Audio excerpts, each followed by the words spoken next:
Et bien le bonjour la team Payed, comment ça va? Est-ce que vous avez passé un bon week-end? Pour ma part, oui, puisque j'ai apprécié cette nouvelle victoire de la Payade à l'extérieur. Il fallait le faire, c'était pas évident, puisqu'on partait quand même sur deux matchs à l'extérieur dans la foulée. Et c'est une belle prouesse, donc chapeau bas à l'équipe. Chapeau bas à tout le monde, que ce soit au staff et puis enfin aux joueurs sur le terrain, puisque le match a été bien préparé, bien abordé et le voyage a été bien fait. Voilà. Donc on verra tout à l'heure au niveau du classement, même s'il reste anecdotique. À mon sens, il n'est pas si anecdotique que ça, parce que si vous vous rappelez bien, euh, dans mon discours qui est ambitieux et positif, il n'y a pas de place pour le pessimisme ici, hein. On n'est pas là pour enfiler les perles. On doit viser les barrages, voilà. Mais les barrages, c'est le top 5. Mais dans ce top 5, il y a aussi le top 2. Pourquoi? Parce que le top 2, c'est qualification directe, euh, en tout cas remontée directe en Ligue 1, ascension directe. Et à mon sens, c'est exactement ça qu'on doit viser, le top 2. Et en ce sens-là, eh ben, on est dans les temps de passage. Voilà, on est dans les temps de passage. On est dans le bon wagon. Et il est important, en fait, de rester dans ce bon wagon. Voilà. Parce que pour plusieurs raisons, hein, notamment la dynamique. Là, on est en train, avec ces bons résultats, de créer un dynamisme et c'est plus facile de bien travailler quand on a des bons résultats parce que ça, sans s'en rendre compte, en fait, on se donne plus. On se donne plus, on est plus concentré, on est plus impliqué, plus investi et les efforts paraissent plus faciles à faire. Voilà. Quoi qu'il en soit, nouvelle victoire, c'est appréciable, agréable. On va décortiquer ça ensemble. Donc, je vous montre le programme d'aujourd'hui. C'est parti. Programme en quatre parties aujourd'hui. On va se faire le débriefing d'abord, euh, que je scindrai en deux, avec un débriefing global. Et ensuite, on se concentrera vraiment sur les performances individuelles parce que vous allez voir qu'il y a des progrès, hein. On est vraiment en progression et c'est pas juste des mots. On ira sur SofaScore où je vais m'appuyer effectivement sur les statistiques et vous verrez que depuis la première journée, on est en nette progression et en nette évolution. Et ça, en fait, c'est une superbe nouvelle. C'est une superbe nouvelle parce que on n'est pas encore à notre pic de forme et ça veut dire que l'avenir s'annonce radieux. Et ça prend du sens, surtout quand je vous disais que avec les bons résultats, on travaille mieux, on travaille plus facilement et on fait des choses qui paraissent faciles, même si on n'est pas forcément prêt pour les faire. Voilà. Donc, on va commencer avec ce débriefing. Ensuite, ça va nous amener sur la revue de presse, forcément. La revue de presse, il y a pas mal d'articles à lire. Ensuite, je vous emmènerai aussi sur la conférence de presse d'Albert Sanchez, le coach de Dunkerque, qui va expliquer un peu comment est-ce qu'il a eu du mal à jouer face à nous et comment est-ce que nous, on les a fait déjouer aussi, hein, parce que pour mémoire, je vous le disais, hein, Dunkerque est une magnifique équipe et peu seront les équipes qui iront prendre des points là-bas. Voilà. En tout cas, ils étaient sur une belle dynamique et on a coupé cette dynamique. Et on va essayer de voir les raisons qu'il a pu tirer de cette contre-performance à domicile et du coup de cette victoire de Montpellier. Ensuite, ça nous emmènera sur les ajustements à venir pour la quatrième journée où on va jouer Boulogne dès vendredi. Et vous allez voir en fait que ces ajustements vont être importants puisque ça y est, hein, la saison est lancée, les matchs s'enchaînent. Et en fait, on va avoir l'opportunité, en tout cas là, on a l'opportunité de passer une belle semaine, euh, que l'équipe travaille bien, de façon à arriver vendredi à la Mosson pour battre Boulogne. C'est important de battre Boulogne pour plusieurs raisons, hein, notamment l'année dernière, mais aussi pour cette année, surtout pour concrétiser vraiment et, un bon début de saison et une dynamique. Mais on y reviendra. Ensuite, j'aimerais faire un pavé sur le mercato, parce que là, on conclura par ça, hein, parce que c'est la dernière ligne droite du mercato. Le mercato va fermer ses portes le 1er septembre à 19h59. Voilà, il n'y aura plus de transfert autorisé. Vous verrez notamment lors de la revue de presse que ça bouge. Ça bouge, hein, dernière ligne droite. Donc, on prendra un moment pour parler du mercato et puis des sorties et des éventuelles entrées aussi. Voilà. Donc, voici le programme du jour. On est parti pour un petit moment ensemble. Dites-moi en commentaire, hein, si vous entendez bien, s'il y a le moindre souci, dites-le moi, comme ça je rectifie. Et puis, on passera un bon moment ensemble avec une qualité d'information qui me tient à cœur pour vous. C'est parti, débriefing Dunkerque MHSC. Je vous emmène tout de suite sur SofaScore. Pour le coup, tac tac, bim, on y est. Donc, sur ce match, encore une fois, je vous invite à ne pas trop prendre acte des notes qui sont indiquées ici. On reviendra dessus et je vous donnerai moi mon ressenti dessus. Vous êtes aussi invité à exprimer vos notes sur chaque joueur dans l'espace commentaire. On en débattra avec plaisir. Alors, on peut voir ici qu'effectivement, Zoumana Camara nous a fait la surprise du chef en titularisant Hichem Abderrebi à la place d'Elam Meda, qui a été indisponible juste avant la rencontre. Et à ce titre, moi, j'ai envie de lui tirer mon chapeau à Abderrebi, à Abderrebi, mais surtout à Zoumana Camara, parce que ça, c'est de l'audace. Il était face à un cas de force majeure et il n'a pas hésité en fait à lancer Hichem Abderrebi. Il aurait très bien pu relancer Everson, qui a fait une préparation, comment puis-je le dire, moyenne, plus que moyenne, voilà, avec deux fois les mêmes boulettes.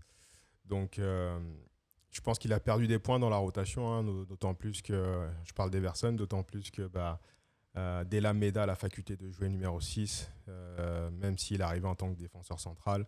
Il lui est passé devant dans cette hiérarchie. Ensuite, là, on voit que à la possibilité de pouvoir le relancer, Zoumana Camara a préféré lancer Hichem Abderrebi, qui a répondu présent, qui a fait un super match. On en parlera dans les prestations individuelles dans quelques instants.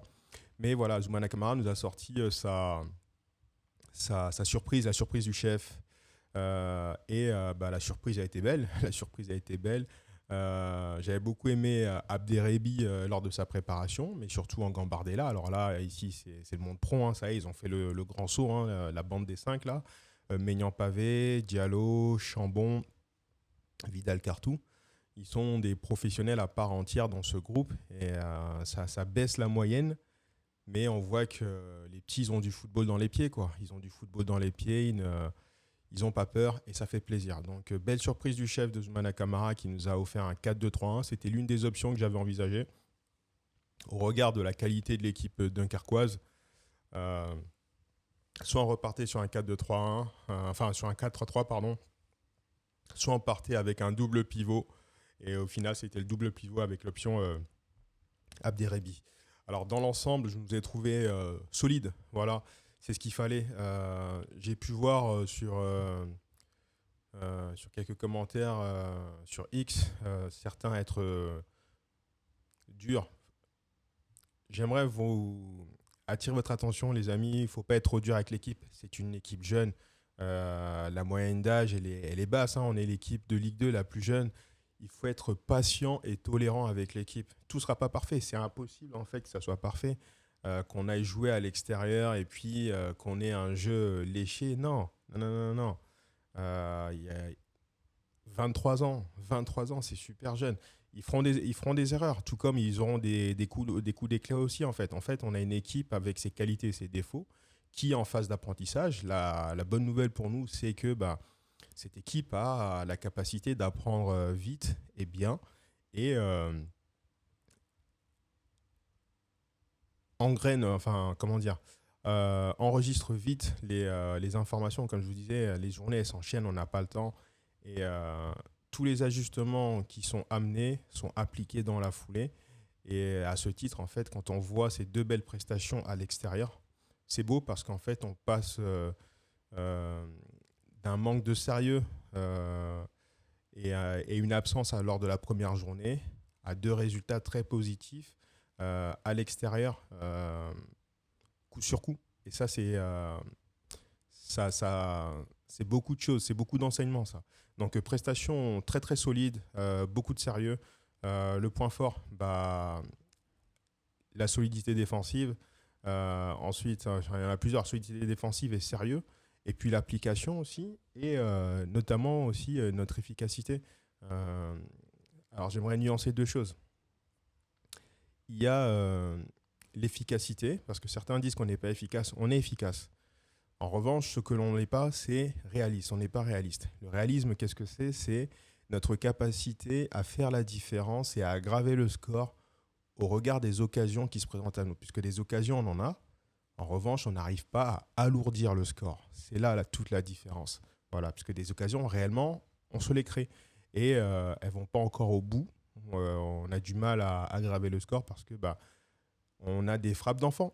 On a des frappes d'enfants et parce qu'on a une équipe jeune. Et il va falloir la laisser progresser tranquillement, mais aussi rapidement. Parce que mine de rien, on n'a pas trop le temps, hein. L'idée ici, ça sera de commencer à creuser un petit matelas entre nos poursuivants. Voilà.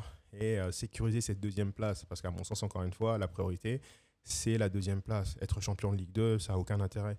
Voilà. En revanche, la deuxième place, elle a une grosse signification, c'est qu'on accède à la Ligue 1 directement.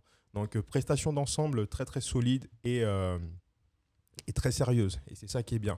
Puisqu'en fait, avec l'enchaînement des bons résultats, comme je vous disais, c'est plus facile de travailler dans de bonnes conditions. Et du coup, maintenant, on va regarder les prestations individuelles. Simon, je lui mettrai la note de 6,5 parce que dans l'ensemble du match, il reste très solide. Il fait un bon début de saison. Et 6,5 parce que il fait cette boulette qui aurait pu nous coûter cher, mais j'ai l'explication. C'est qu'en fait, durant tout le match, il se fait rentrer dedans et secouer par les attaquants adverses. Alors vous me direz que c'est le jeu, mais à un moment donné, je pense que les Dunkerquois ont voulu rentrer dans sa tête. Et juste avant cette boulette qu'il nous fait dans la surface de réparation, en relâchant la balle, euh, il y a un attaquant dunkerquois qui lui rentre dedans et qui le bouscule. Et ça l'a vraiment perturbé puisque l'arbitre, forcément, avait des décisions très incohérentes. Et ça l'a agacé. Et c'est ce qui fait qu'il fait cette boulette. Donc, heureusement pour nous, sans conséquence. Mais parfois, il a des absences, Simon. Et c'est ça. Pour l'instant, tout va bien. On va espérer que Magno Novaes et Zoumana Camara, je n'en doute pas, hein, le reprennent là-dessus. Mais en tout cas, voilà, 6,5 pour Simon, puisque vers la fin, il a été énormément sollicité, surtout avec l'entrée de Ayari, qui a été virevoltant. Et il a tenu la barre. Voilà. Ensuite, Sainte-Luce, c'est le meilleur match que j'ai vu de Sainte-Luce depuis qu'il est chez nous, honnêtement. Alors, j'ai été critique envers lui parce que j'attendais qu'il donne plus, notamment en combinaison avec Mukiele. Alors non seulement maintenant, sur ce match-là en tout cas, il a été solide défensivement puisqu'il n'a pas du tout pris le bouillon face à Dao dans un premier temps, puis par la suite Ayari. Il a été très solide défensivement et offensivement, il a apporté, il a commencé à combiner avec Mukiele. J'aime bien en fait la relation qui est en train de s'installer dans le couloir gauche entre Mukiele et Sainte-Luce. Donc très bon match de Sainte-Luce. Je lui mets la note de 7 parce il a eu à faire face à deux ailiers droits de grande qualité qui sont Alex Dao et Khalil Ayari. Voilà. Ensuite, Yael Monga, bon match. Bon match, je lui mets la note de 7 aussi. Solide, très très solide. Allez, peut-être 6,5, pas 7, parce que voilà, il se prend ce jaune et au final, il prend 2 jaunes d'affilée. Donc la semaine dernière à Nancy, il a aussi pris un jaune. Donc là, je lui mettrais 6,5. Défendre un peu plus proprement. Il y a des cartons qu'il peut éviter. Voilà. Mais restons tolérants. C'est une belle prestation. L'ensemble de l'équipe est en progression. Donc c'est très bien. Julien Laporte, bon match. Il est en train de monter en puissance. Vraiment. Comme l'équipe. Et ce que j'ai vraiment bien aimé là sur ce match, c'est. Vous regarderez les images si vous en avez l'opportunité. C'est à l'ouverture du score, il est parti tout de suite chercher tout le monde et leur dire de rester concentrés en bon joueur d'expérience. Et ça fait du bien parce que si vous regardez bien le 11 là qui est aligné, les trentenaires, il n'y a que lui et puis Florian Tardieu. Donc très très bon match de Julien Laporte. De toute façon, on a avec cette défense, la défense type de l'année dernière, même si elle va être modifiée maintenant, puisqu'on va en parler tout à l'heure lors de la revue de presse et puis du mercato. Donc bon match de Julien Laporte, je mettrai 6,5 aussi. Enzo Chato, il nous a encore fait un très très bon match. Très très bon match. Il se prend un carton pour la petite échauffourée qu'il y a, mais l'échauffourée, il est justifié aussi parce qu'à la 70e, après avoir revu le match, il marche vraiment sur Souleymane Keita. Et je pense qu'il a Souleymane Keita, je pense pas, puisqu'au vu au regard des images, il n'a pas apprécié. Donc tout à l'heure, plus tard dans le match, quand il a eu l'opportunité de se venger un peu, voilà, il lui a mis une poussette. Mais Chato, très bon match, encore une fois très mobile, il a bien pris son couloir, il a beaucoup participé au jeu. Et au fur et à mesure du match, il est monté en puissance. Il semblerait que ce soit son dernier match sous les couleurs de la Paillade, puisque ce matin, j'étais à l'entraînement à Gramont, il n'y était pas. Et puis, suite aux articles qui sont sortis dans Midi Libre, je vous lirai ça tout à l'heure, il semblerait que ce soit son dernier match sous nos couleurs. On verra, on attendra l'officialisation. Mais comme je dis encore, le malheur des uns fait le bonheur des autres. Donc ça sera à ceux qui sont là de prendre la relève et de montrer qu'ils ont le niveau pour pouvoir performer et de progresser aussi. Voilà. Dans tous les cas, s'il était avéré que Enzo Chato nous quitte, moi je vous le dis honnêtement, c'est une grosse perte puisque il faisait le taf pour deux quand Nicolas Pays n'était pas à la hauteur. Et surtout, il était en nette progression. Il faut être pragmatique. Et quand on est pragmatique, on ne peut que constater qu'il a progressé. Voilà, celui qui dit qu'Enzo Chato n'a pas progressé, ça serait un mensonge et ça serait juste ne pas être réaliste. On peut ne pas l'aimer, personnellement, mais moi, je ne suis pas là pour apprécier les joueurs. Je suis là pour apprécier leur rendu sportif. On parle de sport ici. Voilà, il y en a qui aiment, il y en a qui n'aiment pas. Ce qui compte, c'est la finalité à la fin du match, c'est les 3 points. Voilà. Et quand un joueur est en progression, il faut le dire. Et Enzo Chato a progressé. Que ça plaise ou non, c'est les faits. Voilà. Ensuite, Florent Tardieu. Du coup, la note de Chato pour le coup, sur ce match, un bon 6,5. Ouais, un bon 6,5. Belle prestation de la défense dans l'ensemble. Bon 6,5, mais je mettrais le 7 vraiment à Sainte-Luce parce que lui, il a pris la foudre sur son côté. Et pour les autres, c'était pas aussi.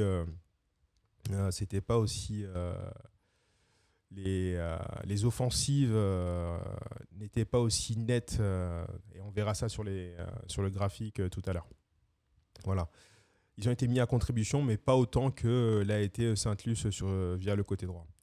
Ensuite, Florent Tardieu, belle première chez nous, belle prestation. Je ne pensais pas qu'il avait les 90 minutes. Maintenant, je pense qu'il a joué les 90 minutes par 4 forces majeures aussi, et puis que Zoumana Camara a voulu voir jusqu'où il pouvait aller. Et puis, c'est bien de l'avoir fait rester sur le terrain autant, parce que je pense qu'à 2 trentenaires, avec Laporte, il n'était pas de trop pour canaliser le reste de cette jeunesse. Bon, quand je dis 2 trentenaires, on a aussi Sainte-Luce ici qui a quand même 27 ans, donc voilà, ça va. Donc belle première, j'ai beaucoup aimé sa prestation. Il est monté en puissance aussi au fur et à mesure du match, mais belle prestation pour un match à l'extérieur encourageant. encourageant. Seul bémol, à mon sens, le coup franc en fin de match. Je trouve que le coup franc a été un peu faible, mais ça s'explique aussi pardon, par le fait qu'on était en fin de match. Voilà, j'ai trouvé que le coup franc, il manquait de puissance, donc il était sûrement fatigué, hein, puisque vous avez pu le voir, Dunkerque, ça bouge beaucoup et ça court. Donc, belle première. Maintenant, à suivre à la Mosson dès vendredi contre Boulogne. En revanche, je pense que sa présence a fait beaucoup de bien aussi à Abderrebi. Pour le coup, on va parler d'Abderrebi. Ici, il a un 7 et je suis d'accord. Je lui mets aussi la note de 7 parce que alors, il est monté aussi en puissance au fur et à mesure du match. Au début, je l'ai trouvé un peu timide, mais après, il s'est lâché et il a pu s'exprimer. Et je pense qu'il a pu s'exprimer correctement aussi parce qu'il y avait Tardieu. Alors, il est plus jeune que Tardieu, largement plus jeune. Il a plus de jambes et il a abattu un travail monstre, vraiment un travail monstre avec beaucoup de projections vers l'avant au fur et à mesure du match. Donc, très, très bon match de Hichem Abderrebi qui m'a épaté, qui m'a vraiment épaté. Et au regard de son match, moi je vous le confirme, Everson, il est perdu dans la rotation. Il est remplaçant du remplaçant. Parce que là, il faut partir du principe, ce que j'aimerais bien voir, on aura le temps d'en parler et d'y venir dans la semaine, mais face à Boulogne, j'aimerais beaucoup voir d'entrée de jeu. À savoir que ce matin, j'étais à l'entraînement, comme je vous le disais, et Della Meda était là, il était opérationnel, donc on peut espérer qu'il soit de retour dès vendredi. Mais j'aimerais bien voir un milieu euh, Tardieu-Meda. Tardieu-Meda avec Vidal Cartou ici. Vidal Cartou ici en 10, à voir s'il va vouloir. Je pense qu'il jouera en 4-3-3, voilà, avec un Tardieu un peu plus haut sûrement, ou peut-être Ayem aussi à voir en lieu et place de Chenaille. En tout cas, il y a des options. Voilà, l'effectif est mieux construit, mais c'est pas fini. On en parlera lors du mercato. Voilà, mais beau match d'Abderrebi, match très encourageant. Et ça fait plaisir d'avoir à nouveau un numéro 6 comme ça qui tient bien le ballon, qui est dur sur l'homme, ça j'ai aimé. Peut-être trop parfois, notamment en première mi-temps, pardon, où il a été un peu agressif, mais c'est bien dosé puisque l'arbitre ne lui a pas mis de carton. Il va falloir qu'il apprenne à se canaliser, mais on ne peut pas lui en vouloir de se donner, de ne pas tricher. Et ça, j'ai vraiment apprécié dans l'ensemble pour toute l'équipe, mais surtout chez Abderrebi au regard de l'abattage qu'il a eu. Parce qu'il a fait énormément d'allers-retours et il était toujours bien placé, donc bravo. Bravo Hichem pour ses jolis débuts, pour cette belle première titularisation. Et puis maintenant, il a gagné son ticket parce qu'il a montré sa carte de visite et on sait ce qu'il a. Donc c'était pas gagné un match comme ça à l'extérieur face à une belle équipe dunkerquoise. C'était pas évident, il a été largement à la hauteur, donc bravo monsieur Abderrebi. Ensuite, Nordan Mukele, il est toujours en progression.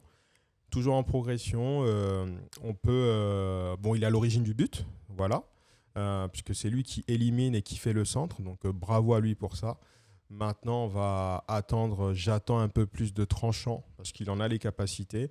Et je suis conscient que c'est un match à l'extérieur, donc on n'avait pas à trop tenir le ballon.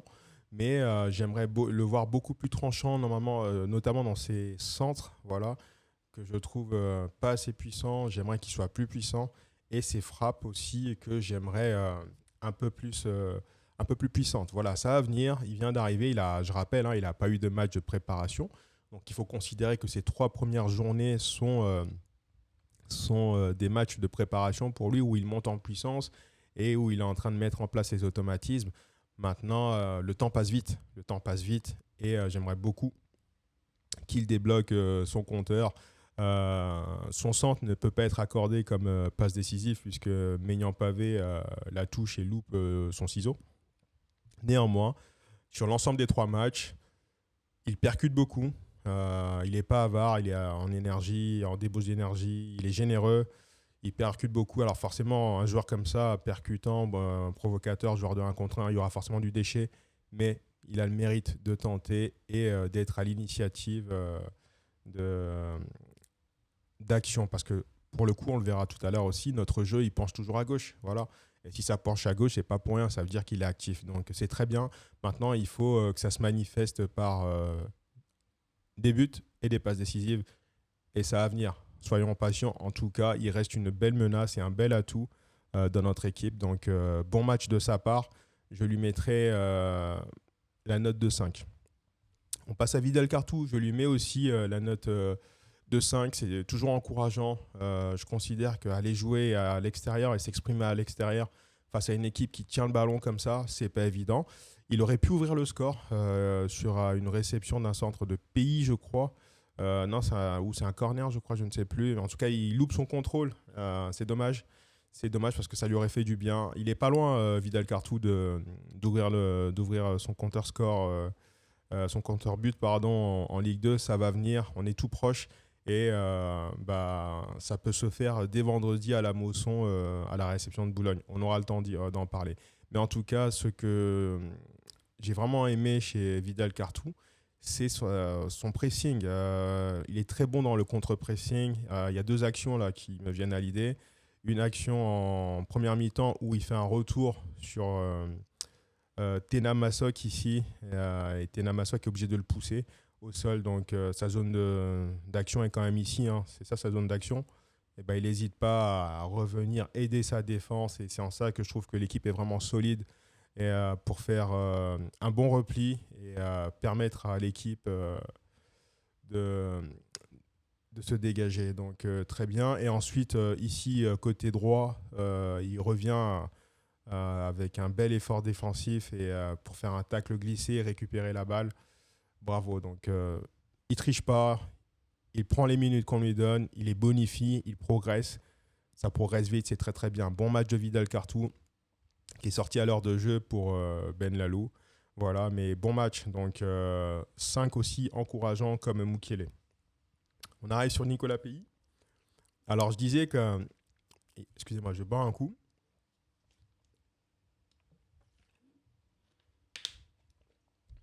Alors, je disais que Pays avait besoin de se réveiller. Et c'est ce qui s'est passé, puisqu'il a été à la réception du centre de Mukiele pour une belle frappe croisée et un joli but, un but qui fait du bien. Et je pense que ce but va le débloquer maintenant et va vraiment lancer sa saison. Mais juste avant ce but-là, c'est toute son activité du match qui a été intéressante. Voilà, il retrouvait des jambes beaucoup plus percutants, il combinait beaucoup plus avec Chateau. Et ça, c'était intéressant, ça faisait plaisir à voir. Alors, lors de ce match, ça n'a pas été évident hein, parce que Dunkerque nous a bien gênés. On est aussi monté en puissance au fur et à mesure du match. On a d'abord laissé passer l'orage des 20 premières minutes. Et ensuite, on a commencé à s'exprimer. Et notamment Nicolas Pays qui, même s'il n'avait pas marqué, comme je vous disais, il était en progression puisque quand on regarde le match de Dijon, puis après le match de Nancy et enfin ce match-là, en oubliant le but, dans le jeu, il est en progression. Maintenant, ce but-là va le débloquer. Et la bonne nouvelle, c'est que vendredi, on joue à domicile avec notre public. Ça va le délivrer, ça va le lancer. Le meilleur est à venir. Voilà, en tout cas, ça y est, le compteur est débloqué. Il a, on va dire, en quelque sorte, retiré le mauvais sort qui était sur lui. Et maintenant, voilà, il faut qu'il déploie ses ailes. Et il faut voir aussi, là, vendredi, on devrait s'orienter vers... si Enzo Chato n'est plus là, on devrait s'orienter vers Naoufel El Anache qui viendrait dans le couloir droit. Il faut qu'il recrée des automatismes ensemble et il faut surtout qu'il soit ambitieux dans le jeu. Qu'il fasse les bonnes décisions, qu'il passe la balle au bon moment parce qu'il a tendance à trop garder le ballon. Mais voilà, c'est en progression et il faut être patient, tolérant et laisser le groupe évoluer tranquillement. Voilà. On passe à Maignan maintenant. Maignan-Pavé qui a fait un bon match solide à l'extérieur où il a pris beaucoup de coups. Il a pris énormément de coups et les tontons dunkerquois n'ont pas du tout été tendres avec lui, hein. Notamment tonton Robinet, tonton Sanganté et puis monsieur Morel aussi. En tout cas, ils l'ont bien secoué tout le match là et il a une faculté du haut de ses 16 ans à encaisser les coups. Alors, c'est un joli bébé, Maignan aussi, hein, c'est un bon physique. Je lui mets la note de 6 parce qu'il a eu une activité qui a bien usé Sanganté, j'ai bien aimé son déboulé là, sur la droite avec sa frappe enroulée qui malheureusement n'est pas rentrée dedans. Mais ça va venir. Encore une fois, il faut considérer le fait que c'est un match à l'extérieur. Et du coup, sur les matchs à l'extérieur, et ben, en fait, c'est vraiment bien d'avoir ce niveau de pressing et de présence sur les défenses adverses. Voilà. Donc, bonne prestation dans l'ensemble. Euh, je vais juste faire quelque chose. Tac. Maintenant, j'aimerais parler au niveau statistique. Je vais juste revenir ici. Tac, tac, tac. Je vais juste revenir ici. Au niveau statistique, j'aimerais vous montrer ceci. Quand je vous disais qu'on était en progression dans le jeu, voilà. Là, on est au niveau statistique. Alors,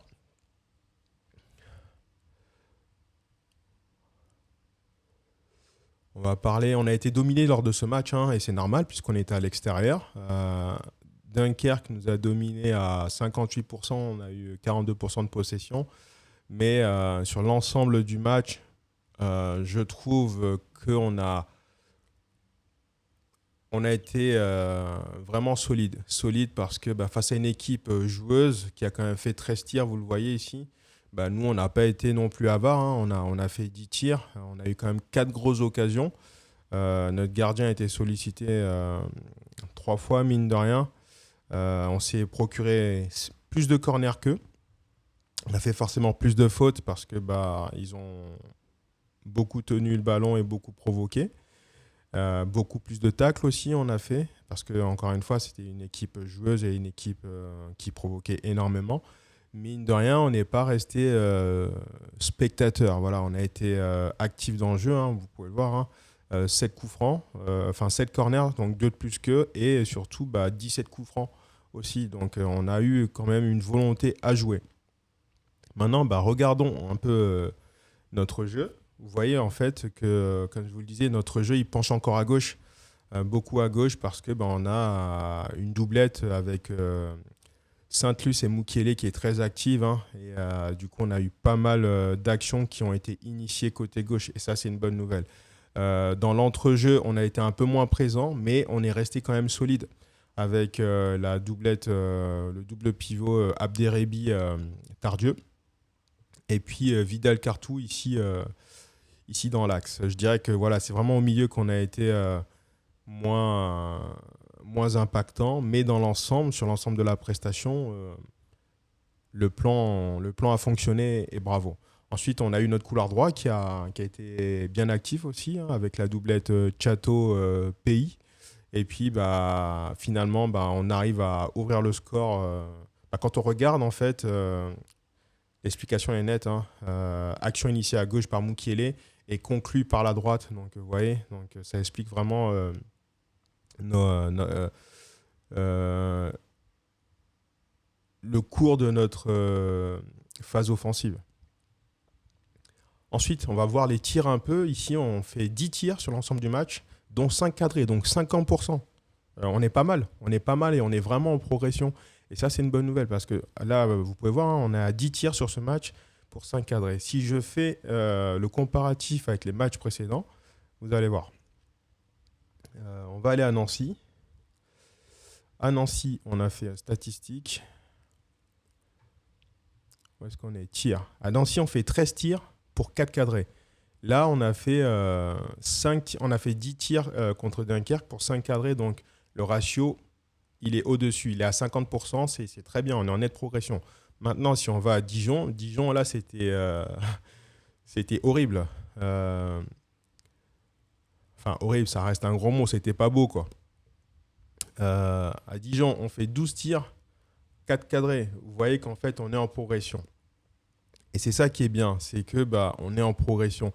Et tant qu'il y a progression, pour moi, ça reste une bonne nouvelle parce que ça veut dire que il y a pas mal d'espoir. Pour moi, cette équipe, elle est juste à 40%. Et puis, il faut attendre aussi la fin du mercato. On en reparlera tout à l'heure, mais c'est pas la forme finale de l'équipe, ça. Le 1er septembre à 20h, on aura le visage définitif jusqu'à la fin d'année. On sera beaucoup plus tranquille. Et là, ils pourront beaucoup mieux travailler. Voilà. Donc, dans l'ensemble, belle prestation. On va parler un peu des entrants.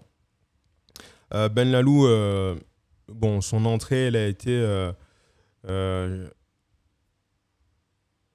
pas très significative. Il n'a pas trop eu le ballon. Après, peut-être qu'on n'a pas cherché à le trouver aussi. En tout cas, il est rentré à la place de Vidal Cartou. Il n'a pas trop pesé. Je trouvais que Vidal Cartou pesait plus lors de sa présence que l'entrée de Daryl Ben Lalou. Il n'a pas beaucoup apporté. Bon, à un moment donné, il aurait pu être mieux trouvé et mieux servi, notamment sur l'action en transition avec Pays qui fait son piqué, mais malheureusement, le gardien intervient bien. Voilà, donc on verra vendredi. Mais c'est bien, il a du temps de jeu, il prend ses minutes. Et même si on ne l'a pas trop trouvé offensivement, en tout cas, défensivement, il a été présent et il a fait le job. Yannis Issoufou, il a encore fait une bonne entrée. Il a notamment beaucoup perturbé les Dunkerquois côté gauche. Voilà. Mais quand on regarde au final, ça reste cohérent. Et c'est bien que Zoumana Camara n'ait pas fait plus de changements parce que ça aurait déséquilibré l'équipe aussi. Sur un match comme ça, à l'extérieur, quand on tient bien le score et que l'équipe a l'air solide, il ne faut pas tout changer pour changer. Donc, bon management et bonne gestion de Zoumana Camara sur ce match. Ça nous donne une deuxième victoire à l'extérieur. C'est très bien.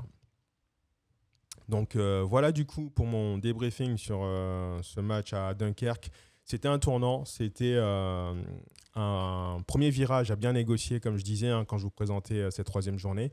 Et c'est ce qui s'est passé. La Payade a bien négocié ce premier virage.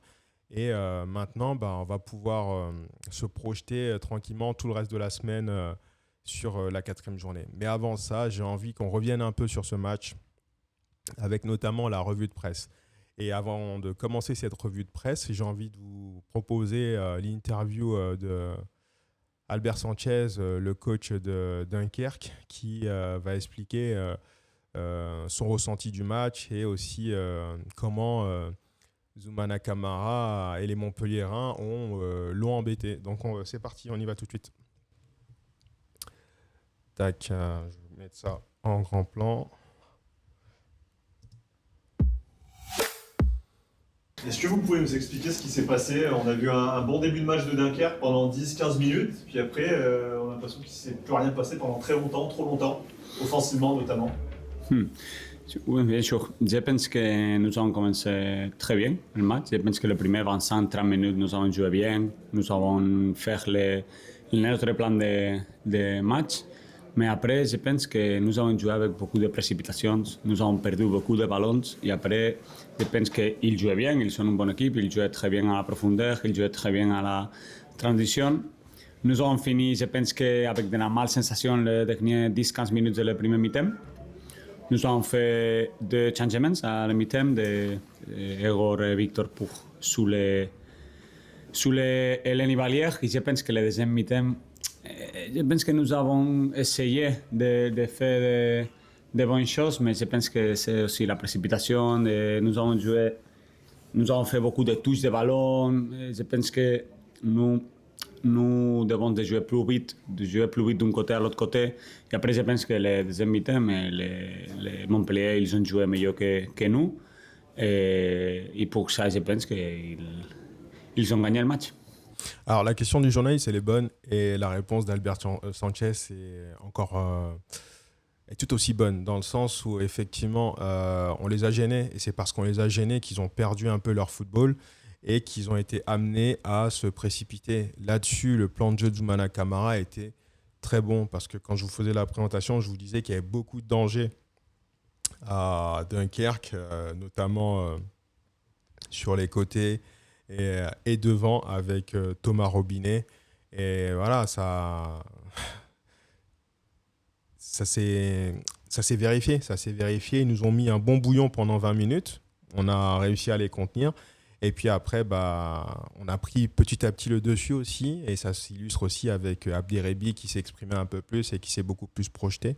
voilà, mais on les a fait déjouer et c'est ça qui nous a permis d'aller prendre ces points. Votre équipe ne s'est pas créé beaucoup d'occasions ce soir. Est-ce que ça, c'est un motif un peu d'inquiétude? Ouais, c'est vrai qu'ils sont une bonne équipe, qu'ils défendent très bien. Et je pense que nous allons faire les premières 25-30 minutes de bonnes occasions. En occasion de Jordan, je pense que deux coups arrêtés. Après, autre occasion de Adrio Egor. Après le deuxième mi-temps, il y a aussi la de Tom. Et bien sûr que nous sommes une équipe que notre objectif c'est d'attaquer beaucoup. Et aujourd'hui, je pense que nous n'avons pas attaqué bien.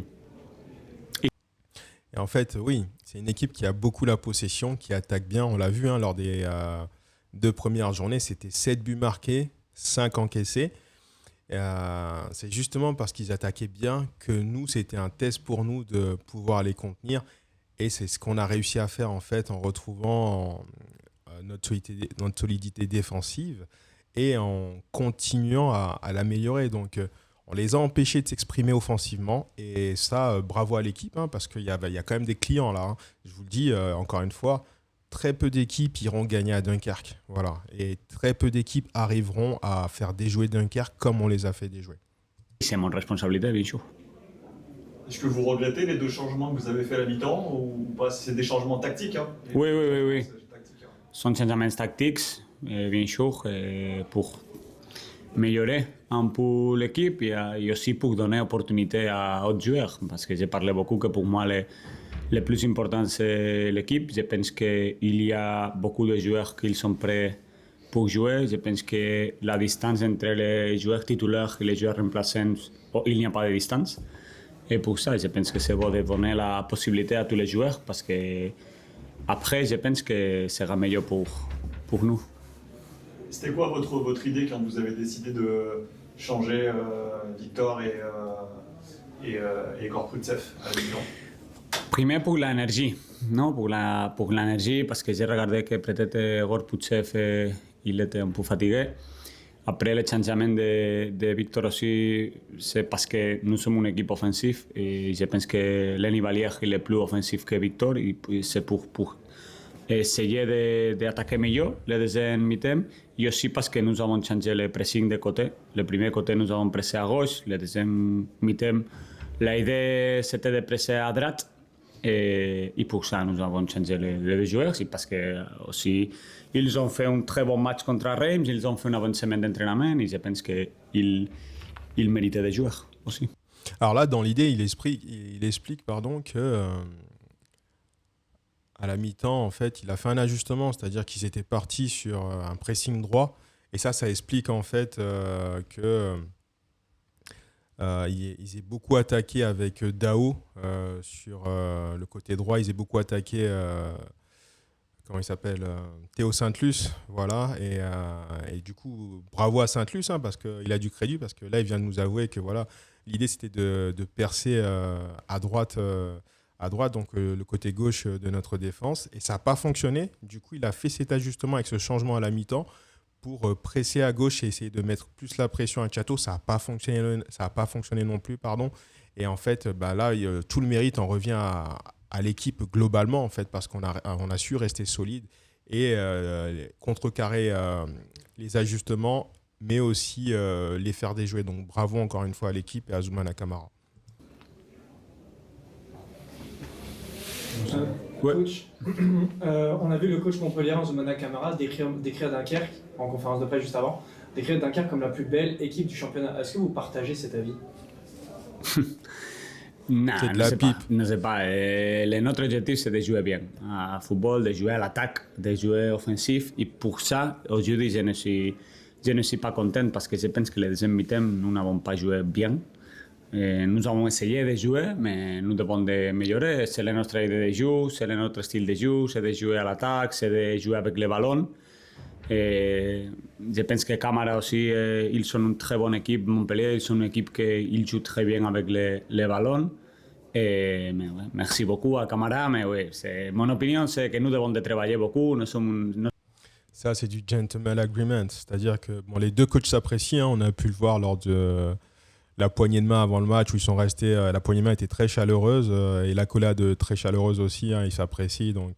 Mais c'est un bon coach, Albert Sanchez. C'est vraiment un bon coach. J'aime beaucoup ce qu'il essaye de mettre en place à Dunkerque. Hein. Pour rappel, c'est une équipe qui a connu 13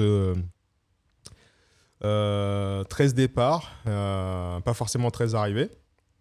Mais malgré ça, il y a une qualité de jeu qui est bien présente et une identité de jeu bien précise et c'est beau à voir. Nous sommes Dunkerque, nous sommes une équipe humilde, non, de la Ligue 2 et ouais, bien sûr que notre objectif c'est de jouer bien, mais aussi je pense que nous devons améliorer aussi analyser les matchs, d'être plus fort en défense, ouais, beaucoup de choses. Et on a vu beaucoup de tensions dans ce match. Comment vous expliquez cette tension? C'est vis-à-vis de l'enjeu de ce match, puisque le vainqueur de ce match était naturellement leader de Ligue 2. Aujourd'hui, Montpellier leader de Ligue 2 avant le match de Saint-Etienne. Comment expliquer cette tension?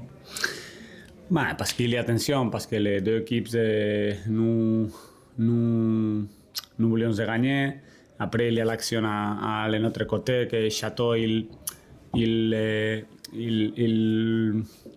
perdre le temps, mais pour moi, c'est pas beau. Je l'ai dit à les joueurs que nous sommes une équipe de football, nous ne sommes pas une équipe de youth, youth s'appelle. Et je pense qu'il y a des tensions, mais je pense que la tension c'est fini dans le terrain de jeu. Et après, je pense que ce n'est pas une bonne image pour les supporters, pour les petits enfants. Mais oui, c'est une situation petite chose de le football, mais après, je pense que bien avec le staff, les joueurs entre eux, je pense que ce sont petites situations de la tension du match. Et à la fin du match, vous avez décidé de faire entrer Khalil Ayari. Qu'est-ce que vous avez pensé de son entrée? Khalil Ayari, vrai bon joueur. En fait, il a utilisé un combo. Hein. Combo Dao, Khalil Ayari pour essayer de déstabiliser à droite. Ça n'a pas marché parce que Théo Saint-Luce, encore une fois, a été vraiment à la hauteur et a livré un très très beau match. Maintenant, il y a des gros matchs qui arrivent aussi. Hein. On regardera tout à l'heure avec le calendrier. Et j'attends de Saint-Luce qui, lui aussi qui déploie ses ailes. Hein. Il a commencé lors du week-end dernier, vendredi dernier à Dunkerque. Maintenant, c'est parti parce que vous allez voir tout à l'heure avec le calendrier qu'il y a de belles échéances qui arrivent. Pour pallier aux difficultés offensives face à Montpellier ce soir. Oui, Ali Hayari, je pense qu'il est un joueur très bon en les 1 contre 1 et je pensais ça, de faire l'entrée pour générer des situations en contre 1, de faire le centre. C'est la même que Enzo, non? Pour mettre beaucoup de joueurs offensifs dans le terrain de jeu. Mais c'est ça, je pense que tous les changements que nous avons faits sont très offensifs. Mais qu'est-ce que vous attendez de lui cette saison? Est-ce qu'il pourrait éventuellement postuler à une place de titulaire ou pas? Oui, bien sûr. Tous les joueurs que nous sommes ici, ils sont prêts pour jouer comme titulaire. Mais bien sûr qu'il y a beaucoup de joueurs que nous devons améliorer quelque chose, mais il est prêt pour jouer titulaire, bien sûr, comme Alexa, comme Soule, comme Egor. Il y a beaucoup de... Je suis content parce que nous sommes une équipe, nous sommes un groupe, qu'il y a beaucoup de joueurs qui sont prêts pour jouer comme titulaire. Après, c'est qu'il mérite plus, et c'est qu'il va jouer. Ok.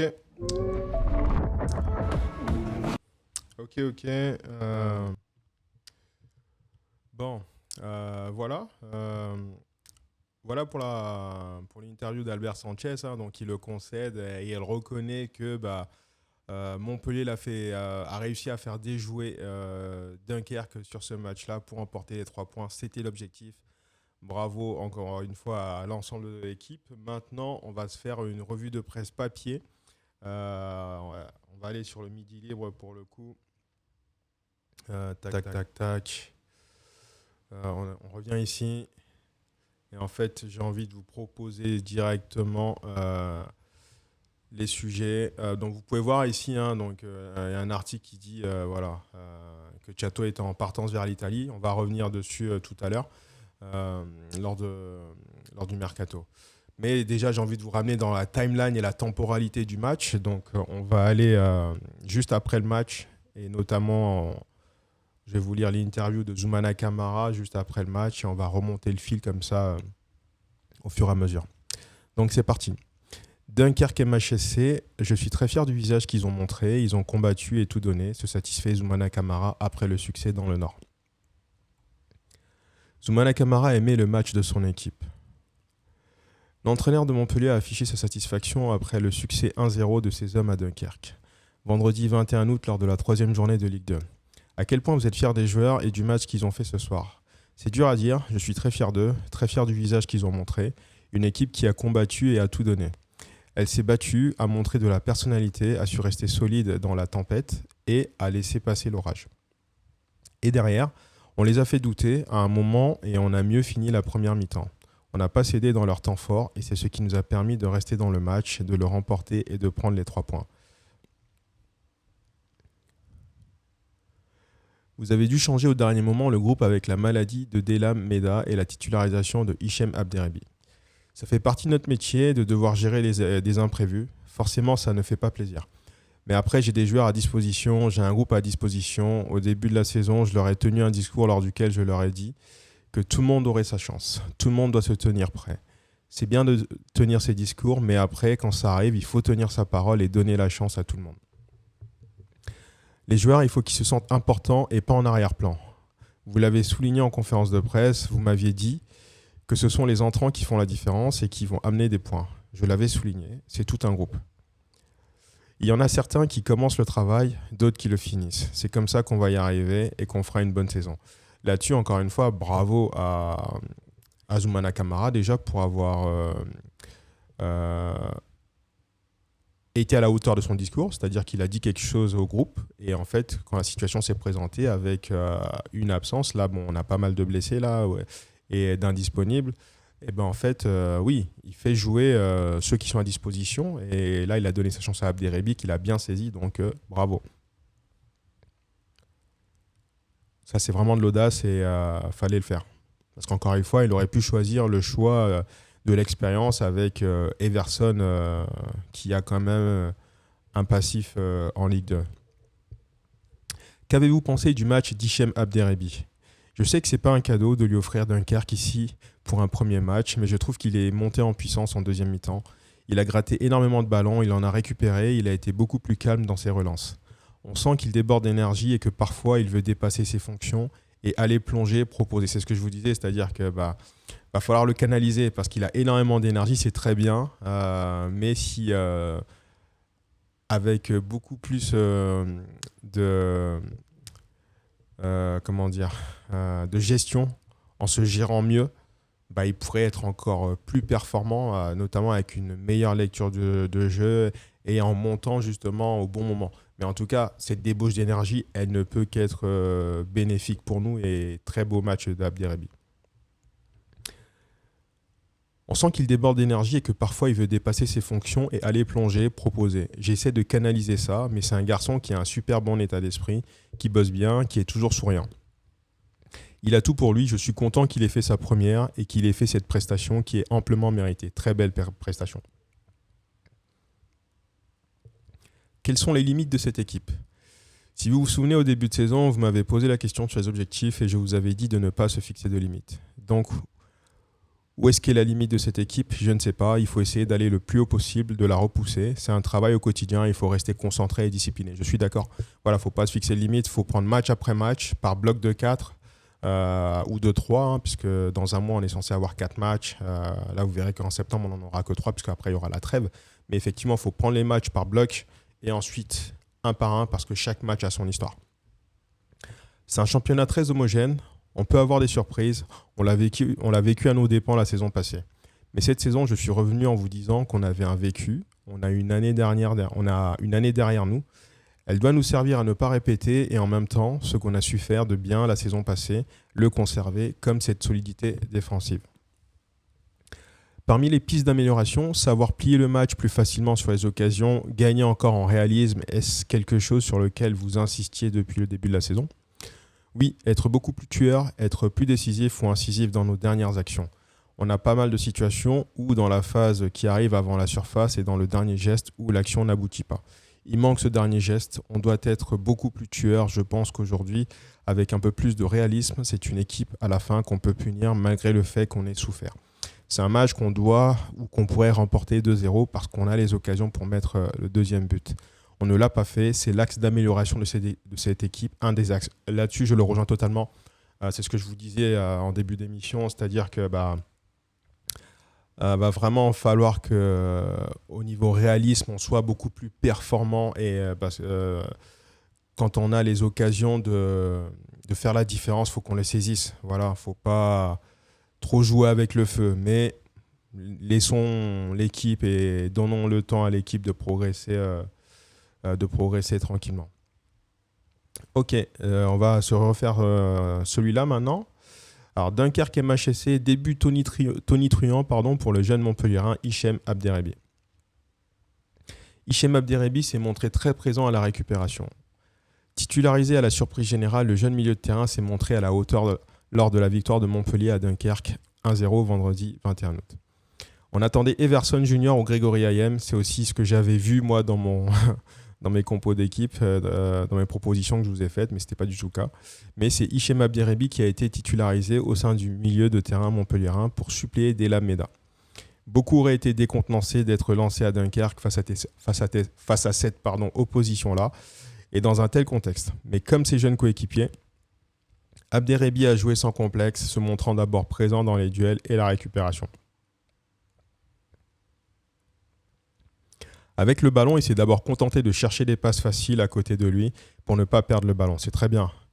Le garçon, qui a eu 18 ans en mai, au moment de la finale de la Coupe Gambardella, a bien tenté quelques transversales pour trouver notamment Nicolas Pays, mais sans succès. À l'image de son équipe, il s'est montré plus efficace après le repos, il est monté en puissance en deuxième mi-temps, il a gratté énormément de ballons, il en a récupéré, il a été beaucoup plus calme dans ses relances. Confirmé son entraîneur Zoumana Camara. Avec les compliments du coach. Une prise de conscience et de confiance qui s'est même entendue, Abderrebi n'hésitant pas à replacer ses partenaires pour une partition plus qu'aboutie, qui a satisfait son coach. Je suis content qu'il ait fait sa première et réussi cette prestation amplement méritée. Il précisait aussitôt que son joueur déborde d'énergie et que parfois il veut dépasser ses fonctions et aller plonger proposé. J'essaie de canaliser ça, mais c'est un garçon qui a un super bon état d'esprit, qui bosse bien, qui est toujours souriant, il a tout pour lui. Un beau compliment de la part de son entraîneur qui va devoir gérer une belle concurrence au milieu de terrain avec toutes ces jeunes pépites. Ça n'étonne même plus déjà le capitaine Julien Laporte. Le foot actuel fait que ces jeunes-là ont une maturité beaucoup plus grande que peut-être l'ancienne génération qui arrivait à 18 ans sur la pointe des pieds. Eux, ils sont là et ils font partie du groupe à part entière, donc ils sont récompensés. Hichem Abderrebi s'est récompensé lui-même avec cette prestation, mais pour lui, comme ses jeunes coéquipiers, le plus dur commence, confirmé sur la durée, plus facile quand leur équipe gagne. Effectivement, il s'est récompensé lui-même parce qu'il a su saisir l'opportunité qui s'est présentée à lui de débuter. Il a en gros montré sa carte de visite, il s'est présenté à l'ensemble du groupe. Voilà, moi je m'appelle Hichem Abderrebi, voilà ce que je peux faire et voilà comment je vais le faire. Voilà, donc la prestation, elle est très très aboutie et elle est de haut niveau. Elle est de haut niveau pour des débuts à 18 ans, bravo. Maintenant, moi, j'estime que dans la hiérarchie, il passe devant Everson, voilà, et, parce qu'en fait, c'est un profil beaucoup plus offensif, et ça, c'est très bien pour nous, notamment dans nos temps faibles, avoir quelqu'un qui a la capacité de remonter la balle, parce qu'il est bon balle au pied, avoir un 6 comme ça qui a la capacité de remonter la balle et de se projeter vers l'avant en trouvant nos offensifs, en les mettant dans de bonnes conditions, parce que vous regardez le match, si vous en avez l'opportunité, et ça fait du bien, ça fait du bien. Alors maintenant, là le seul bémol, mais je pense que ça va être réglé incessamment sous peu, notamment avec la fin du mercato qui va arriver, mais il faut rapidement les verrouiller ces joueurs-là. Il faut les verrouiller, il faut les signer. Quand je dis ces joueurs-là, je parle de la génération Gambardella. Donc on a Tidiane Diallo, Hichem Abderrebi, Mati Chambon et Vidal Cartou. Le seul qui est pro actuellement, enfin qui a le contrat, c'est Maignan. Voilà, les 4 autres, il faut les verrouiller. On les verrouille jusqu'en 2030 et puis voilà, ou 2029. Mais il faut qu'ils progressent et puis un jour ils nous quitteront. Voilà, mais il faut les verrouiller. Parce que on travaille mieux quand on a l'esprit serein. Voilà. On va passer maintenant à un autre article. Celui-là, je vais le sauter. Ça parle d'Enzo Chato, donc je vous emmène directement. C'est quoi le titre de celui-là? Ok, donc c'est celui-là qu'on n'a pas vu peut-être. Ouais, celui-là on l'a pas vu. Alors je vous le lis. Montpellier s'est imposé à Dunkerque vendredi 21 août lors de la 3e journée du championnat. Un vent de fraîcheur souffle sur la Ligue 2, à l'image de celui qui a emporté Dunkerque à Marcel Tribut vendredi soir. Du bord de la mer du Nord comme dans la canicule de Marcel Picot la semaine dernière à Nancy, il renverse tout sur son passage et emmène Montpellier sur les hauteurs de la Ligue 2. Un Mistral pailladin porté par Noah Vidal-Cartou, Lassiné Maignan, Nordan Mukiele et le dernier titularisé Hichem Abderrebi qui a profité du forfait de Della Meda pour intégrer le 11 de départ, encore plus de jeunesse pour débuter la rencontre, mais son insouciance et son enthousiasme surpassent son inexpérience. Effectivement, encore une fois, je vous le dis, on a les avantages de nos inconvénients avec une équipe très rajeunie. Mais là, ce qu'on a pu apprécier au coup d'envoi, c'était la présence quand même de 2 trentenaires avec Julien Laporte et Florent Tardieu. Le MHSC a plié mais pas rompu. On leur promettait l'enfer du Nord face à une formation qui présentait la meilleure attaque du championnat. Ils ont fait bien mieux qu'y résister. Effectivement, un début de match où on s'est fait bouger, mais on n'a pas plié. Tout ne fut pas pavé de roses et si le MHSC s'est imposé, c'est aussi parce que ses cadres ont répondu présent. À commencer par toute sa ligne défensive, mais aussi Florent Tardieu, dont c'était la première titularisation au milieu. La défense n'a qu'un peu vacillé face au début de match tonitruant des locaux, mais la tête de Robinet, 5e, finissait dans les bras de Simon Ngapandou Mbou. Encore très rassurant. Ouais, c'est oublié la boulette qu'il a faite, mais bon, sans conséquence. Et Morel ne cadrait pas sa frappe, 6e. Elle a ensuite plié, mais pas rompu en fin de match sous la pression dunkerquoise et les tirs de Vallier, 57e, et Robinet, 74e. Elle n'est pas tombée non plus dans le piège de la provocation quand Dunkerque, frustré, a essayé de faire péter les plombs aux jeunes Montpelliérains. Effectivement, là, franchement, c'était un grand temps fort pour les Dunkerquois qui ont essayé de mettre la pression vraiment en fin de match. Et au vu de la jeunesse de l'équipe, on aurait pu dégoupiller. Certains auraient pu dégoupiller, mais non, on a su rester solide. Et il y a eu une belle cohésion d'équipe, là, notamment sur l'embrouille à la fin de match, pour garder tout le monde concentré et focus vraiment sur l'objectif, puisqu'à ce moment-là, on menait déjà au score. Cette équipe apprend vite et très vite, et elle a su donc bien gérer ses temps forts et faibles. Elle a su surtout faire la différence.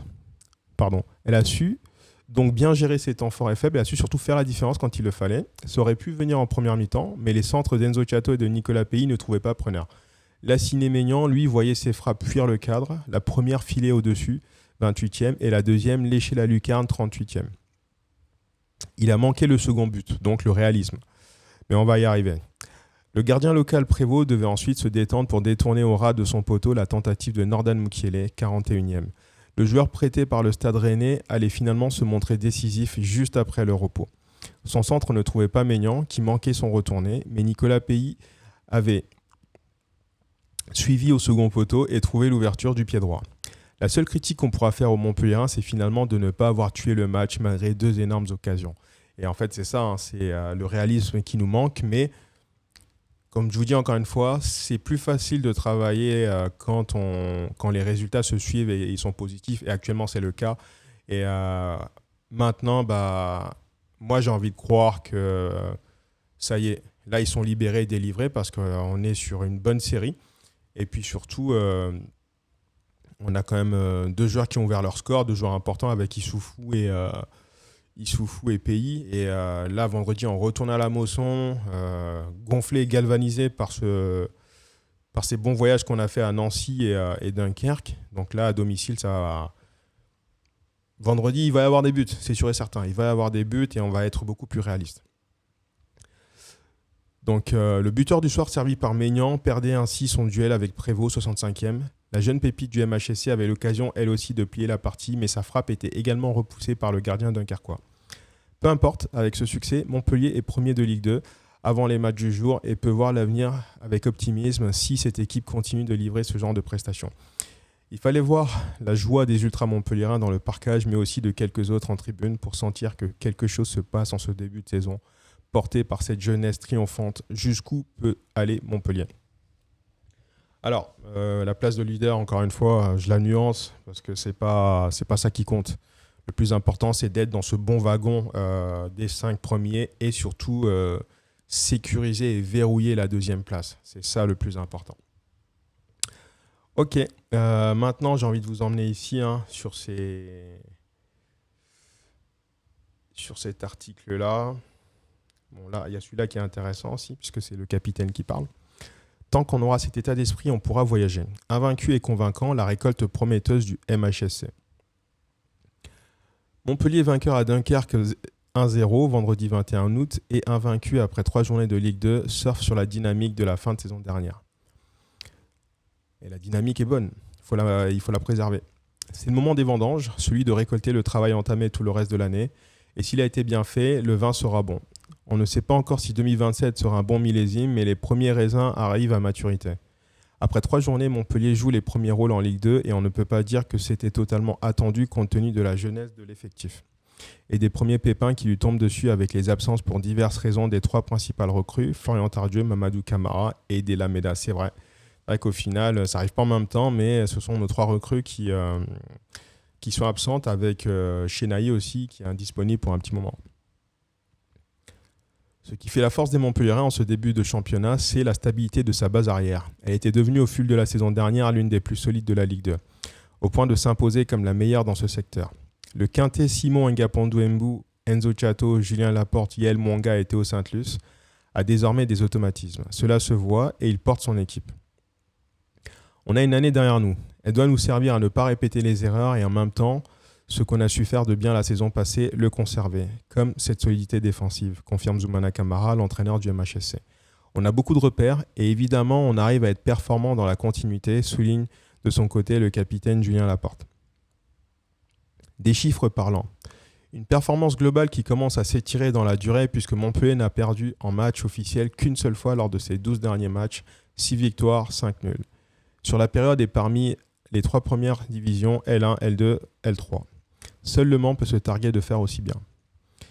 Il y a également cette série de 7 matchs sans défaite à l'extérieur, 4 victoires, 3 nuls, qui est parlante. Les Montpelliérains, déjà vainqueurs à Nancy 1-0 la semaine dernière, n'avaient pas gagné 2 rencontres de rang à l'extérieur depuis mars et avril 2024, au Havre 2-0 puis à Reims 2-1. Les chiffres indiquent une dynamique que même la trêve estivale n'a pas stoppée. C'était la crainte qu'avait exprimée dans nos colonnes Damien Perkis, consultant pour beIN Sport, diffuseur de la Ligue 2 avant le début du championnat. Il aurait fallu pour le MHSC que le championnat ne s'arrête pas. Moi aussi, c'est ce que je craignais, puisque je vous l'avais lu, cet article de Damien Perkis qui disait que voilà, on avait fait une bonne deuxième partie de saison et que sa crainte, c'était qu'on ait du mal à repartir. Mais finalement, hormis le faux pas lors de la première journée, bien rattrapé avec ces 2 victoires consécutives à l'extérieur, au final, on est à 7 points sur 9 et c'est un bon début de saison. Un état d'esprit qui fait la différence. La Payade continue sur sa lancée car, d'une saison à l'autre, les bonnes attitudes et les comportements sont restés. Tant qu'on aura cet état d'esprit, je pense qu'on pourra voyager. Il y a encore pas mal de choses à améliorer, mais le principal, c'est l'état d'esprit. C'est ce que je dis depuis un an, que ce groupe-là a des valeurs. Ce soir, on l'a montré, soulignait le capitaine Julien Laporte vendredi. On l'a vu en fin de match, quand Dunkerque poussait très fort, il y avait toujours un pied, une tête ou un dos pour repousser les ballons chauds. Les Montpelliérains sont aussi montés au front, unis quand les Dunkerquois ont voulu jouer les gros bras. De quoi inciter à l'optimisme pour l'avenir, même si Zoumana Camara, en vieux sage, ne veut pas s'enflammer. Je ne connais pas la limite de ce groupe. Il faut essayer d'aller le plus haut possible, de la repousser. C'est un travail au quotidien. Il faut rester concentré et discipliné. C'est à ce prix que la cuvée 2027 sera un bon cru. Il ne faut pas s'enflammer. Néanmoins, il faut rester concentré et continuer d'entretenir cette bonne dynamique parce que c'est comme ça qu'au fur et à mesure, on va gagner en efficacité, en sérénité, en confiance. Et quand on est bien, on s'exprime mieux. Voilà, quand on s'exprime mieux, on se rend les matchs faciles et c'est ce qu'il faut faire. Donc pas d'enflammade, on avance step by step, on prend les matchs par bloc et surtout un par un. Et puis on essaye de délivrer les meilleures performances possibles et pour l'instant c'est le cas. Donc prochain épisode, ça sera vendredi contre Boulogne. Ok, maintenant, on va arriver pour le coup. On va arriver dans le volet ajustement. Mais je vais l'inverser. Je vais d'abord vous parler Mercato, puisqu'on était sur le Midi Libre et l'article qui suit parle un peu Mercato. Donc, on va parler un peu Mercato. Donc, on retourne pour le coup sur le Midi Libre. Et du coup, l'info, elle est là. Hein. Donc, en grande forme et en fin de contrat à l'issue de la saison, convoité, Enzo Ciato de plus en plus proche d'un départ du MHSC. Alors, Enzo Ciato s'est encore montré très en jambes vendredi lors du succès à Dunkerque. Très performant depuis plusieurs mois, le latéral droit montpelliérain ferait actuellement l'objet d'intérêts plus ou moins prononcés de clubs étrangers à quelques jours de la fin du mercato d'été, 1er septembre. Son départ est de plus en plus probable. Elles étaient attendues par les dirigeants montpelliérains, elles seraient de plus en plus proches de se matérialiser. Enzo Ciato ferait l'objet de convoitises venues d'Angleterre, mais pas seulement, au point que l'hypothèse d'un départ d'ici la fin du mercato, le 1er septembre, prend de l'épaisseur sans être concrète. Alors là, c'est l'article qui est sorti le 23 août, donc hier. Il y en a un autre qui est sorti tout à l'heure, je vais vous lire juste après celui-là. Les performances du latéral droit, comme sa situation contractuelle fin de bail en juin 2027, sont de nature à attirer le regard des écuries. Auteur de la saison dernière de sa meilleure campagne depuis ses débuts pro en avril 2022, le joueur né et formé à Montpellier est reparti sur les mêmes bases. Suspendu en ouverture face à Dijon, un partout, Ciato a éclaboussé depuis son retour à Nancy, puis encore vendredi à Dunkerque par ses déboulés offensifs et son investissement défensif. Pardon. Championship ou ailleurs. À 23 ans, international camerounais à 5 reprises, le fils de l'ex-lion indomptable Bill Ciato possède des qualités physiques et un profil qui en font un candidat naturel à l'exil. Au moins une formation de Championship, Ligue 2 anglaise, a pris ainsi des renseignements. Le prétendant le plus sérieux ne serait toutefois pas un club d'outre-Manche, mais évoluerait dans l'élite de son pays, selon notre confrère Bertrand Queneut. Les prochaines heures devraient permettre d'y voir plus clair. Si les pourparlers vont au bout, le MHSC aurait anticipé ce possible départ et plusieurs potentiels successeurs seraient identifiés. La perte sportive, elle, ne serait pas négligeable entre l'expérience et les automatismes de Ciato dans ce championnat et ce groupe.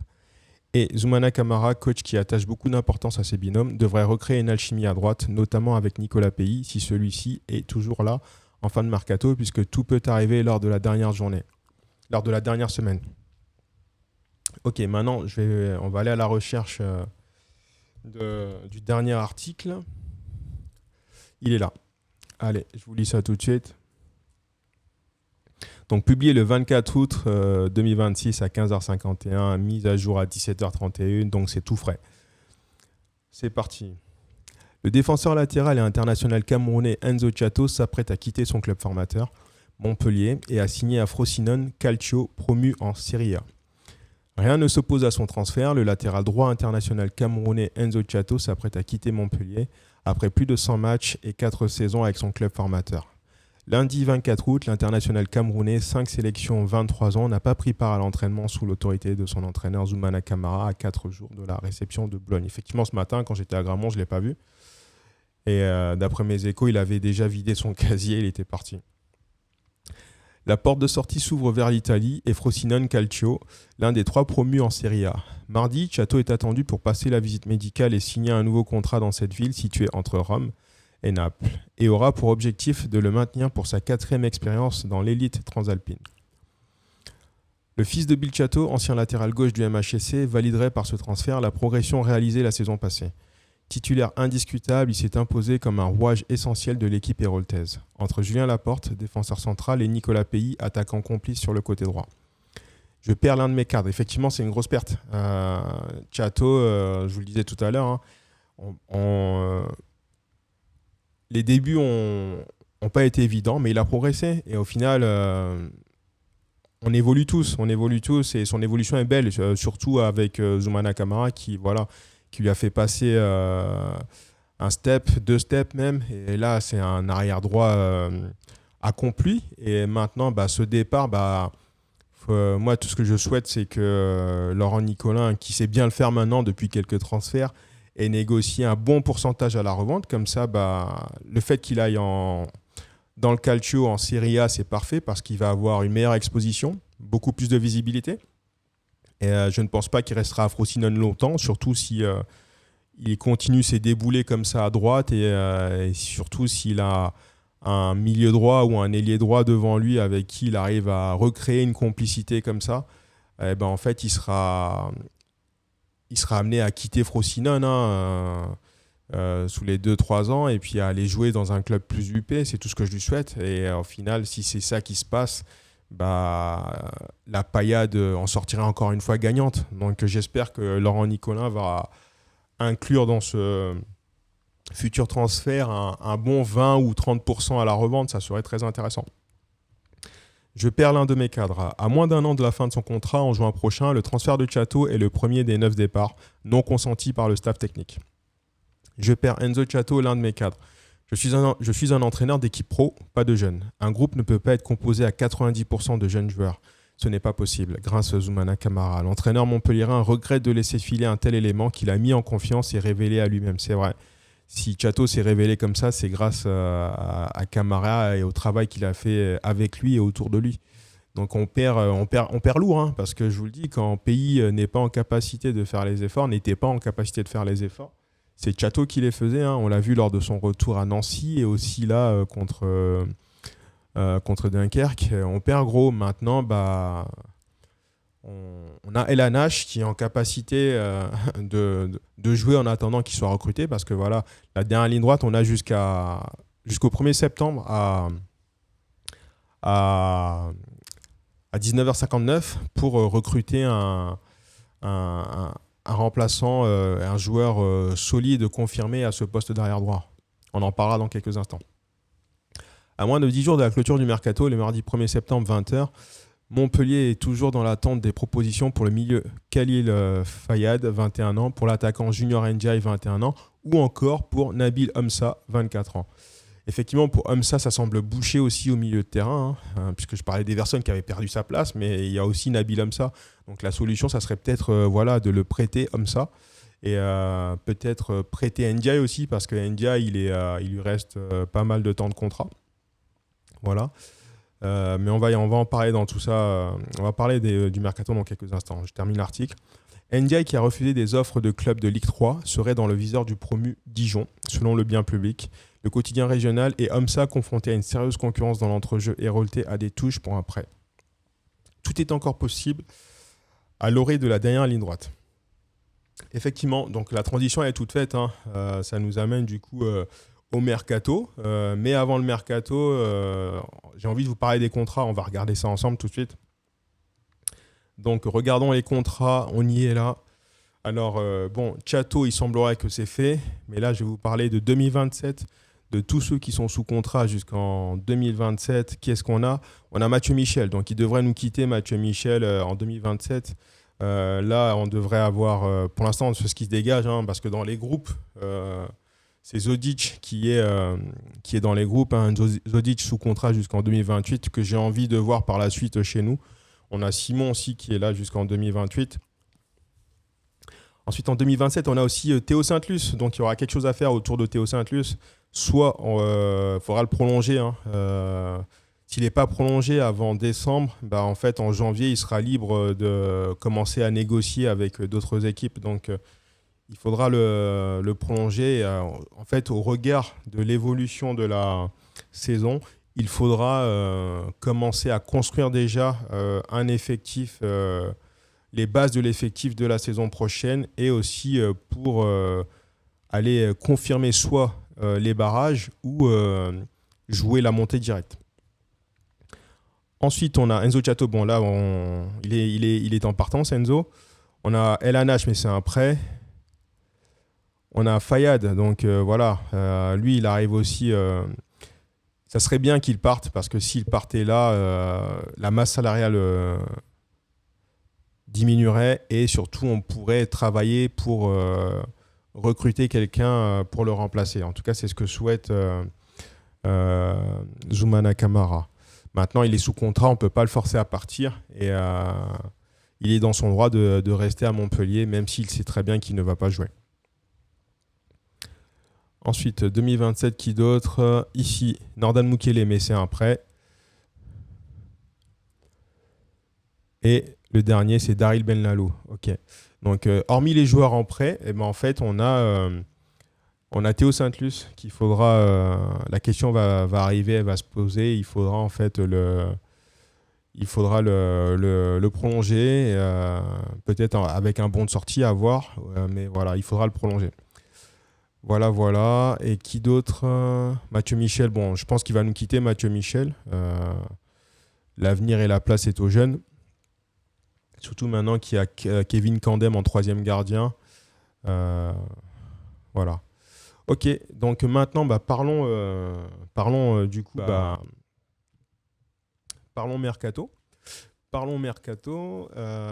Il faudrait en fait, comme je vous ai dit, hein, j'inverse ajustement. On va finir avec les ajustements, mais là on reste sur le mercato. Il faudrait, à mon sens, il serait bien en fait que pour ce mercato qui arrive, on arrive à faire, à recruter quelqu'un qui remplace qualitativement Chato. J'entends par là un arrière droit qui nous amènerait une plus-value. Voilà. Si c'est pas le cas, si on n'arrive pas à le faire, c'est pas comment dire. Ça serait pas désastreux de rester comme ça. Pourquoi? Parce qu'on a El Hanage qui a la capacité de faire doublon.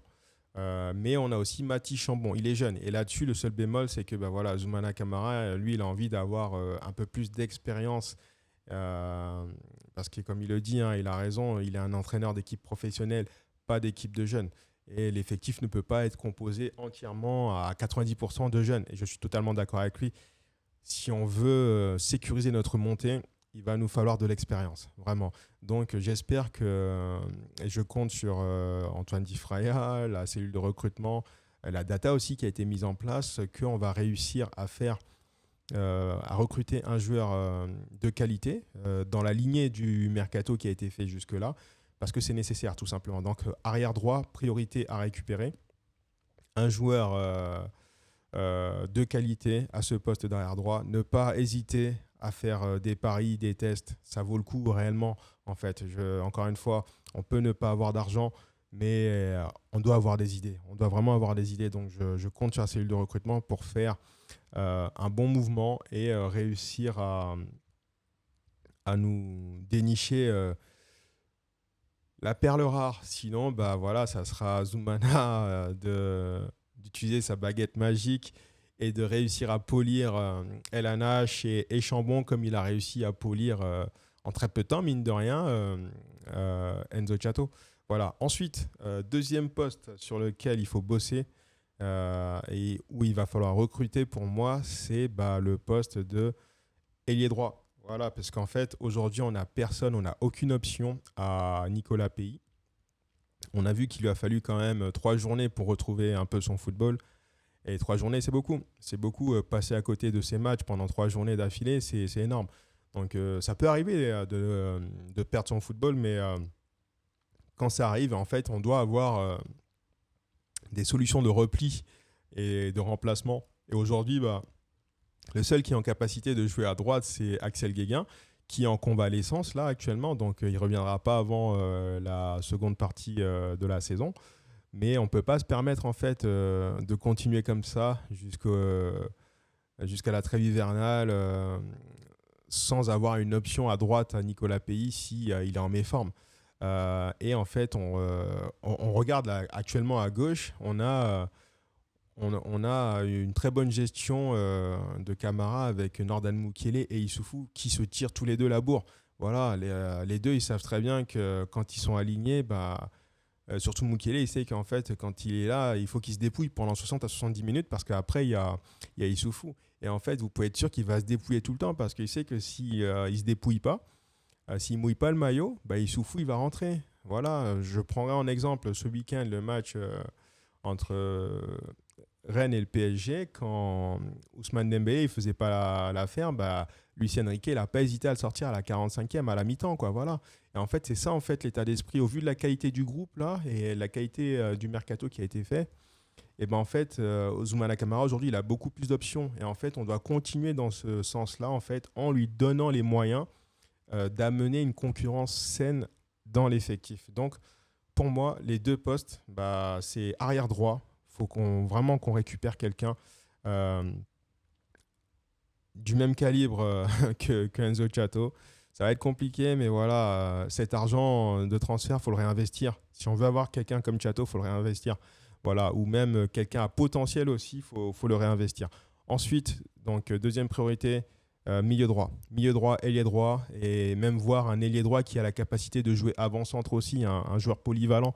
Là, ça serait bien. Ça, c'est vraiment les deux mouvements qu'on doit faire pour moi, impérativement, dans les dernières lignes droites de ce mercato, hein.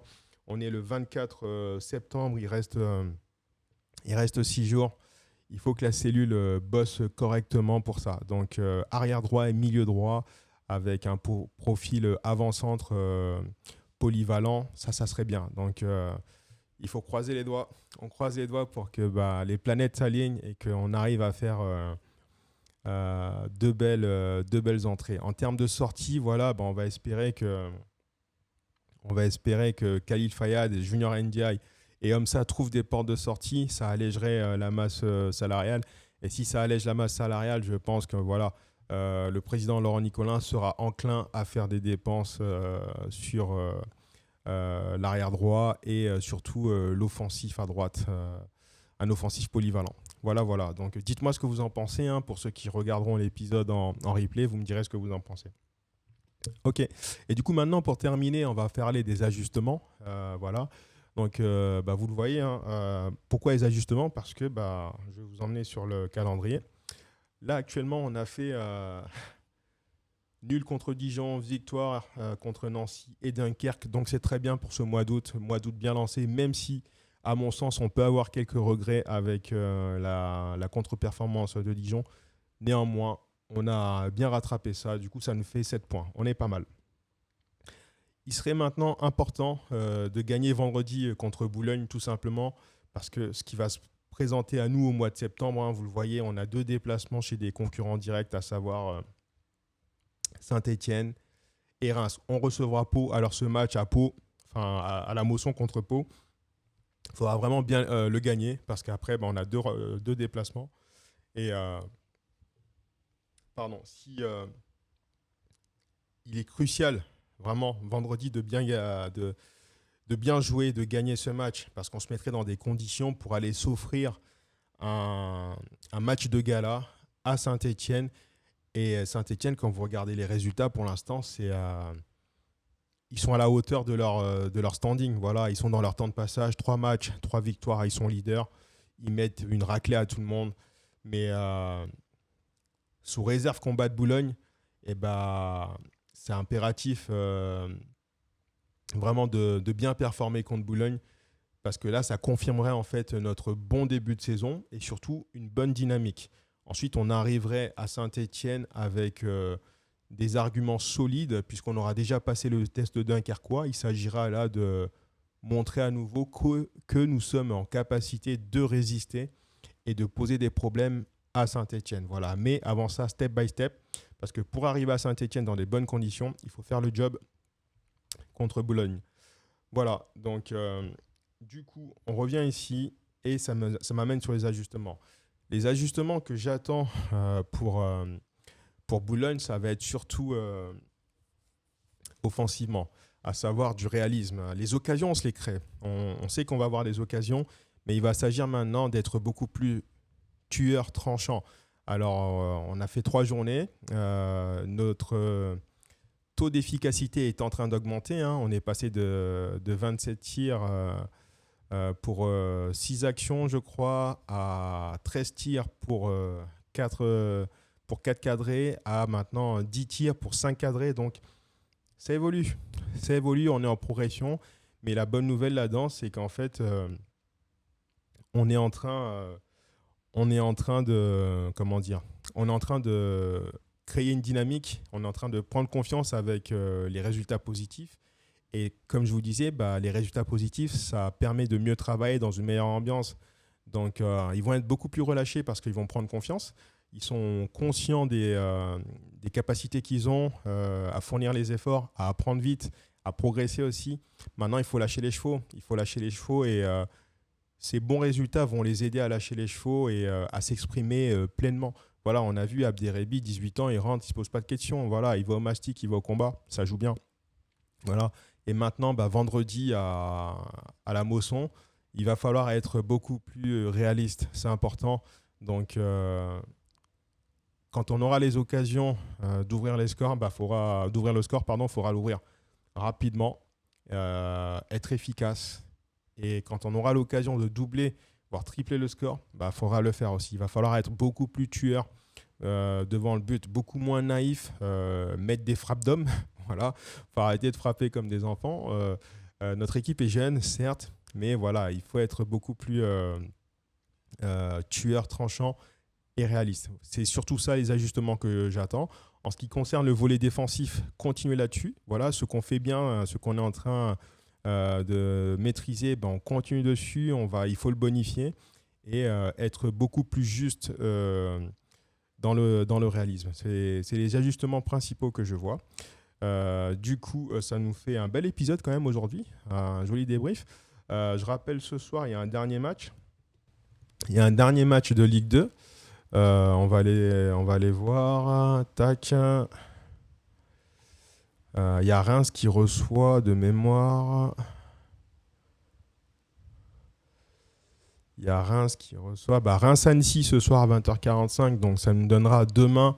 On fera le débrief de tous les résultats et puis on analysera le classement et les enjeux en vue de la 4e journée. Voilà. Donc, c'est tout pour aujourd'hui, les amis. Je suis content de vous avoir fait ce débriefing. J'espère que vous passerez un bon moment sur le débriefing. N'hésitez pas à commenter pour ceux qui verront en replay sur YouTube. Donnez-moi votre avis et puis je serai ravi de débattre avec vous. Voilà, je vous souhaite une belle soirée. On se retrouve demain. Belle soirée. Ciao, ciao. Prenez soin de vous. Faites du sport. Bye.